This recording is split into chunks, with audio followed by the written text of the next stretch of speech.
I've been wanting to make this video for a while. So I'm gonna go ahead and do it now. I guess before I get started, I want to define a couple of things. When I say good religious person, I don't mean like how someone would say that Martin Luther King is a good religious person, ascribing both the properties good and religious to Martin Luther King. I mean, you're good at practicing your religion when I'm going to use it in this video. So, praying 5 times a day if you're a Muslim or what have you, that kind of thing. So, adherence to your religion, practicing your religion well.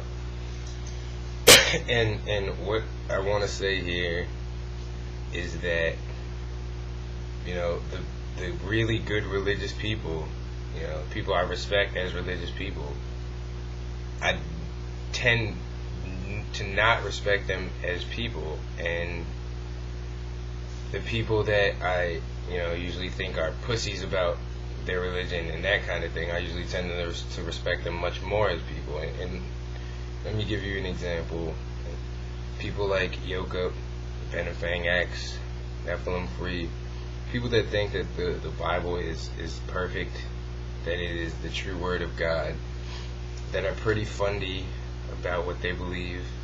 As religious people, as men of religious conviction, I respect them tremendously more than I respect, people like Veritas and other, people like that, because they're really in there, they're living it, they're doing it for the most part, and the fact that really people that practice their religion well tend to have absolutely insane viewpoints is not a coincidence. It's because to be a good religious person, you really have to believe crazy shit.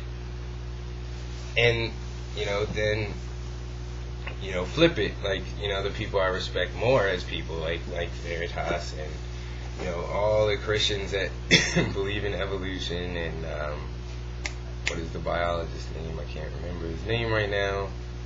Ken Miller. Those kind of people, as people, I respect them tremendously, that they can open their mind and understand that, science says this and it's irrefutable and that's the way it is. And, as people, I respect their beliefs a whole lot more, but they're pussies about their religion. They're picking and choosing. They're pussies. It's simply no way around it. They're less religious than their religion calls for them to be. They're pussies, but those are the cool people. Those are the with it religious people. Those are the religious people that we can build societies with, and not have to worry about crazy shit. And you look at Muhammad Atta, great religious person, great, probably. Amazingly adhered to what he was supposed to in terms of his religion. Probably a fucking awful dude. An awful dude. And that's the way it is. And for people, I don't understand why people can't make this connection. That religion really is bad. And, do I respect, as a person, the fundamentalist who believes that, I should be stoned to death for working on the Sabbath? No. Do I respect the religious person that thinks that the gays need to be stoned to death and disobedient children need to be stoned to death and adulterous people need to be put to death and women that are raped, if you're Islamic, need to be put to death? No. I don't respect those views whatsoever. Not one iota. They're monstrous. But I respect those people as religious people. So, I now have a question, which is, is there any way that a religious person can reconcile this disconnect? That the degree of religiosity necessarily basically leads you to insane, monstrous, and sociopathic conclusions.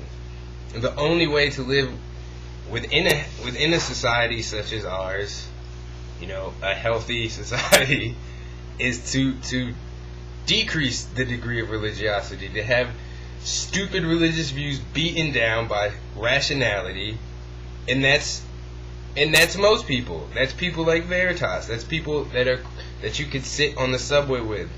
You could not sit on a bus. You could not sit on the subway with a truly religious person. They would have to have a murderous rage at all times. And